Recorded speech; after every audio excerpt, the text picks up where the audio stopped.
pakai sniper dia. Memang sniper dia undeniably adalah top 1 ataupun top 2 terbaik dekat dalam Malaysia, hands down. Tapi ini pula adalah tim, ada yang okey, ada yang tak okey, tak tahulah. Mungkin ini Goddess. Yap, Secret akan bertemu dengan mereka. Mereka menjatuhkan 2 orang player, tapi Jumper sekarang yang akan ditewak. Jumper dapat dijatuhkan sebenarnya pada waktu ini. 1 knockdown, tapi 1 orang saja hidup untuk tim nombor 14 yang gerai tangan di baling 2 BJ. Dia akan ditembak. Jumper tidak berada di satu kawasan yang dapat diselamatkan dengan mudah. Tapi Team Secret masih lagi akan ditekan dekat sini. Mata ke belakang sedikit.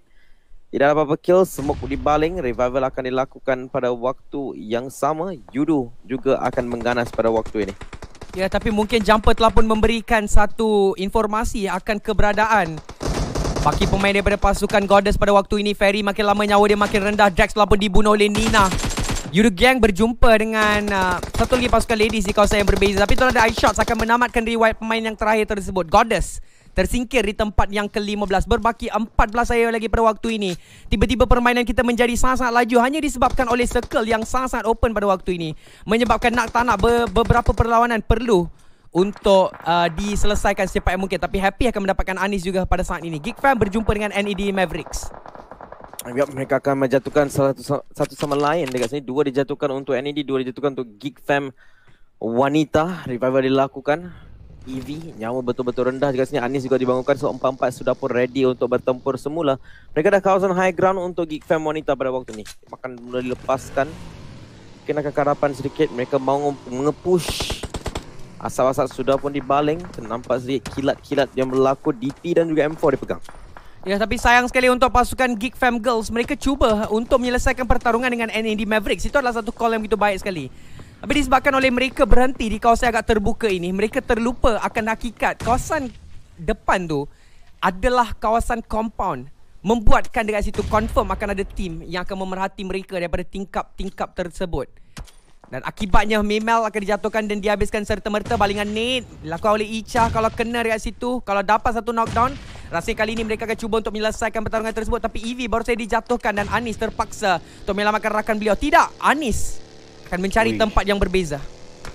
Susah dia pergi mana pun ada orang ni sebenarnya. Dia akan cuba melarikan diri dekat sini. Nyawa betul-betul rendah. Tayar Dodo pun dah hilang. Akan di knockdown. Maka tinggal Ika saja pada waktu ini yang masih lagi akan berdiri untuk Geek Fam Girls. Dan kontrol ke bawah. Alah, hai, dijatuhkan oleh NED. Mereka tak dapat mengeluarkan NED. NED pula yang mengeluarkan mereka.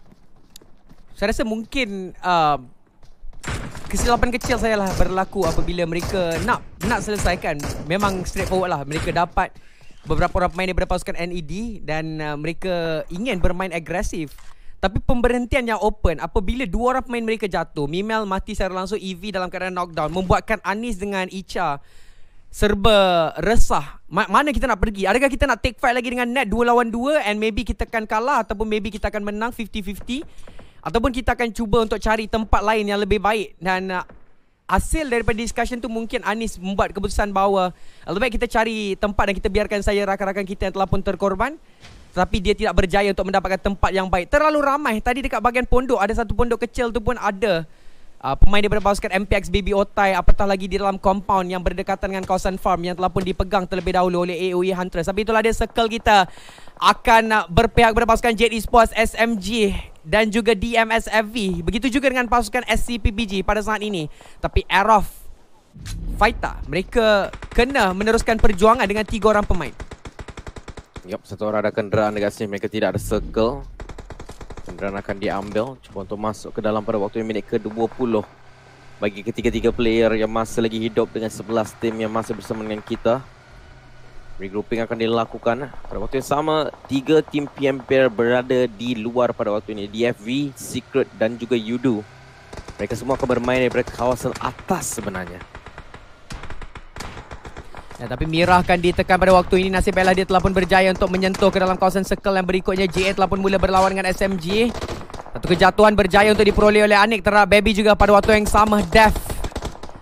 Letupan kenderaan telah pun berlalu. Itu banyak sekali pertarungan yang berlaku pada waktu ini, membuatkan kita mudah tak tahu nak tengok daripada sebelah mana. Tapi kita akan tengok satu persatu. JA telah pun dapatkan 3 kill untuk pasukan mereka. Ada satu agresif push telah pun dilakukan oleh pasukan C4 juga yang masih lagi berbaki dengan 3 orang pemain ke bahagian hadapan. Mael akan mendapatkan Matoy. Begitu banyak sekali kejatuhan yang dimiliki Ismail oleh play-player daripada pasukan Jet Esports. Mereka ada advantage Ismail sebab mereka ada compound dan mereka nampak cacing-cacing yang berkeliaran di sekitar mereka. Yap, Team Secret sekarang ni akan ditekan. Smoke sudah pun dibalik kat sini. Aisyah keluarkan K98K. Scope 8 sudah pun bersedia untuk ingin pakai. Kepala dicari oleh beliau, menyengket ke badan. Jumper juga akan melakukan penggunaan bandage. 3 first aid kit untuk beliau, tapi akan melakukan penjimatan pada waktu ni. Aisyah mengambil damage agak tinggi. First aid kit terus akan dicocok. 8 kill untuk Team Secret pada waktu ni. 9 tim berbaki. PPG mereka juga akan ada satu kompor kecil untuk digunakan pakai pada waktu ni. Matoy akan melakukan tembakan ke arah mereka, tapi Jade macam kau cakap di kawasan yang cukup baik pada waktu ini.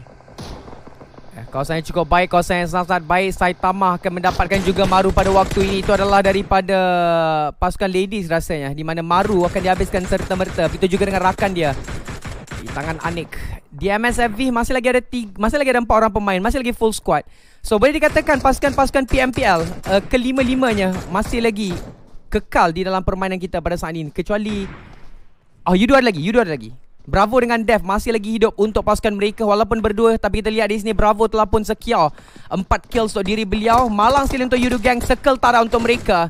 SMG juga akan melakukan satu pergerakan di bahagian hadapan, sama ada mereka akan dilanggar oleh SMG pada waktu ini ataupun SMG akan fokus masuk ke dalam. Kita akan sama-sama saksikan. Tapi kalau tengok daripada minimap, memang ramai gila dekat sebelah kanan. Yep, memang ramai gila dekat sebelah kanan. Ada satu traffic jam yang agak besar. 4 tim berbeza perlu masuk ke dalam.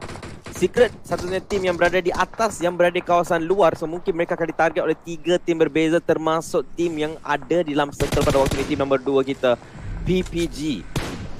Team Secret sekarang akan mula disentuh oleh Blue Zone, melakukan kenderaan, cuba masuk ke dalam. Jambatan asap sudah pun dibina oleh mereka, terus akan mencacing. Team Secret akan berlawan dengan Yudu Gang terlebih dahulu. iShot juga akan prone. Itu bukan Yudu Gang sebenarnya, itu adalah tim PPG. Dengan tim nombor 2, Yudu satu player akan knockdown. Bravo saja yang berdiri pada waktu ini. Secret sudah pun punya circle. 8 kill, 4 orang player masih lengkap. Masih lagi lengkap SCPBG. Ada rumah cendawan yang telah pun dipegang oleh mereka. Malang sekali rumah cendawan tu sebenarnya tidak diliputi oleh circle safe zone yang seterusnya. Tapi SMG sekarang ini terpaksa untuk berlanggar dengan pasukan Jet Esports. 2 orang pemain mereka telah boleh dijatuhkan, Jenny dan juga Six. Meninggalkan Trick City dan juga Bart saja. Mael cuba untuk membuat satu pre-fire, tapi kedudukan dia di tangga tadi. Kalaulah Bart tak fokus untuk heal terlebih dahulu, dia boleh mendapatkan Mael dengan sangat-sangat mudah. Tapi Trick City baru saja dijatuhkan kembali. Bart akan dapatkan juga backstab akhirnya terhadap si Mael, tapi dia sedikit terlewat kerana rakan-rakan dia ketiga-tiganya telah pun dihabiskan serta-merta. So 1 lawan 2 untuk Bart melawan dengan pasukan Jet Esports.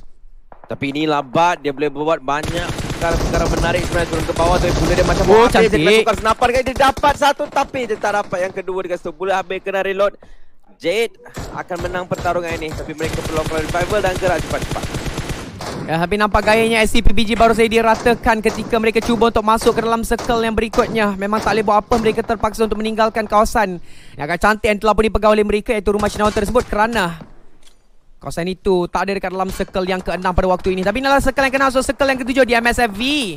Revival cuma untuk dilakukan, tapi Zigzag akan diletupkan serta-merta, akan mati di situ. Team Secret memberikan satu tekanan yang begitu baik sekali. Tembakan secara random akan terkena juga kepada CX Arm, meninggalkan 420 berseorangan saya pada waktu ini. Atai tidak akan bermain untuk round kita yang pertama. Tak pasti lepas-lepas ni macam mana, tapi iShots akan bermain sedikit agresif. Dia tahu ini adalah kawasan yang terbaik untuk dia mungkin selesaikan pertarungan terhadap BMSFV, dan dia akan melakukan perkara tersebut. Tapi malang sekali Fredo dikesan pula oleh Shi. Ya, dia akan cuba untuk merangkak. Dia ada kawasan sedikit cerun-cerun ni untuk kena pakai. Jumper melihat Fredo. Begitu juga dengan iShot. iShot mungkin akan pergi ke depan untuk memegang beliau. Menjadi tugas sebenarnya untuk iShot setakat ini untuk melakukan revival bagi teammate-teammate yang di knockdown dalam scrim-scrim sebelum ini. Akan cuba melakukan perkara yang sama. Jumper mencacing. Ada satu Mark 14 juga yang diorang pakai. Kenderaan akan diletupkan tayar. Tembakan daripada kawasan bawah itu tidak dapat mengenai sasaran. Mereka sekarang ini akan berlawan dengan lagi berbaki 5 orang player. Revival berjaya dilakukan oleh iShot ke atas Fredo pada waktu ini. Smoke pula sudah beri baling lebih awal. iShot akan cuba untuk bermain lebih agresif pada waktu ini bersama dengan Matoy. Minit ke-25, 16 kill untuk Team Secret. Ya, 16 kill untuk Team Secret dan Aishas telah pun dapatkan 7 kills menggunakan satu sniper rifle yang terbaru sebenarnya. Kalau anda masih lagi tidak tahu, ini adalah satu senjata yang nampak macam Kar98 tapi sebenarnya bukan Kar98, ini adalah Mosin Nagant. Satu sniper rifle yang bagi saya adalah yang terbaik di antara option sniper rifle yang ada, kecuali AWM lah obviously. Tapi C4 akan memberikan tekanan. Fredo telah pun dijatuhkan dan dihabiskan serta-merta. Perlawanan telah pun bertukar menjadi 3 lawan 2 di antara 3 pasukan yang terakhir. Tapi J8 tak ada circle. Team Secret sekarang ni perlu memastikan bahawa J8 tidak dapat untuk menyelit langsung untuk masuk ke dalam circle yang ke-8. Kalau J8 dapat masuk, Team Secret terpaksa untuk fokus berlawan dengan 2 orang pemain. Tapi itulah dia palingan molotov yang begitu baik sekali. Shots akan dibakar. Nyawa telah pun berkurang pada 50 HP. Nasib baiklah dia sempat untuk mengelak dan sekarang ni first aid boleh diguna pakai. Ya, percocokan akan berlaku. Nampaknya ada satu senjata baru yang saya tak tahu benda tu, tapi nampak macam sakit sangat sebenarnya dekat sini. Jumper kalau tembakan, cuba dapat knockdown, dia dapat satu kawalan recoil yang cukup cantik. 18 kill untuk Team Secret dan mereka ada lagi berapa orang dekat sini? 3 orang untuk mereka boleh jatuhkan. Setelah 3 lawan 2 lawan 1. Matoi back sudah pun dibuang, peluru hijau pun sudah pun dibuang. Dia akan menggunakan senjata favorite beliau untuk close range, sebiji barrel. Ya, tapi kalau kita lihat tadi J8 telah pun terkorban di tangan Playzone. Tempat yang ketiga saja untuk pasukan J8 Esports untuk round yang pertama ini. Tapi kita tahu J8 mereka agak cemerlang juga dari segi konsistensi. Tapi Team Secret mereka dah dapat satu jumlah point yang sangat-sangat besar daripada round yang pertama sahaja. Dan apa yang mereka perlukan adalah konsisten sahaja untuk 4 lagi round dan confirm champion untuk GGW 100 Plus minggu yang terakhir ini akan menjadi milik mereka. 3 lawan 2, kedua-dua pasukan tidak mahu untuk terlalu agresif, kedua-dua pasukan tidak mahu untuk melakukan sebarang kesilapan yang mungkin akan mengakibatkan kekalahan mereka, especially pasukan C4. Kalau satu jatuh, satu je lagi tinggal dan itu akan memberikan satu free agresif untuk pasukan Team Secret mencari pilihan terakhir tersebut. Tapi itulah dia, random fire untuk mencari Bell masih lagi belum berjaya untuk menjumpai target yang ingin mereka cari. Team Secret begitu garang sekali untuk posisi yang pertama pada waktu ini. 18 kill. Kalau dia dapat secure 2 lagi kill ni, bermakna 20 jumlah kill untuk pasukan mereka. 35 mata macam tu saja mereka dapat. Ya, tapi pada waktu ini adakah mereka dah circle sebenarnya? Kalau Matoi bergerak mungkin dapat dilihat sebenarnya nanti nombor 13 kat sini. Tapi zone akan menyentuh ke semua player pada waktu yang sama. Pada Matoi dia akan mencacing sedikit demi sedikit. Tangan ada mini, tangan ada barrel. Shot dan juga jumper akan mengawal 2 kawasan lain. Jumper dapat knockdown tersebut dengan satu grenade tangan. Letupan akan berlaku sekali lagi. Itu mungkin kill mereka yang ke-19. Satu lagi akan dapat. Matoi berdiri ke depan tapi game sudah pun tamat. Winner chicken dinner untuk Team Secret bagi map Wrangle dengan total kill 20. Ya, 20 total kill. Alamak,